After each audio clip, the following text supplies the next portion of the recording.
Europe আমেরিকাতে ওরা সবাই ব্যস্ত। মার সাথে সন্তানের মাসকে মার্জা দেখা হয় না, বাবার সাথে মেয়ের মাসকে মার্জা দেখা হয় না। কারণ বাবা এক ফ্যাক্টরিতে কাজ করে, মেয়ে এক যুবতী, টাগরা যুবতী, সে আরেক ফ্যাক্টরিতে কাজ করে, মেয়ের ভাই আরেকজন, সে আরেক জায়গায় কাজ করে, মা আরেক জায়গায় কাজ করে। বাস রাত্র হইতেছে, এক জায়গায় ঘুমিয়ে পড়তেছে। বাবা মন চাচ্ছে আজকে এই হোটেলে থাকবো, বাস বাবা চলে যাচ্ছে ওই হোটেলে, রাত্রি কাটিয়ে দিছে। এই মেয়ে মনে চাচ্ছে যে আজকে তো আর বাসায় যাব না, অন্য একটা হোটেলে থেকে পড়ি, বাস ওখানে গিয়ে তার রাত্র কাটিয়ে দিচ্ছে, গার্লফ্রেন্ড ওখানে চলে যাচ্ছে।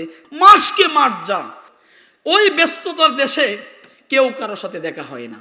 তো ওরা একটা নিয়ম জারি করছে, যেহেতু এভাবে আমাদের মাস বৎসর চলে যায়, অন্তত আমাদের একটা দিন হলেও এমন হওয়া দরকার যেই দিনে আমি আমার সন্তান বিবি বাচ্চা নিয়ে একসাথে একবেলা খাইতে পারি।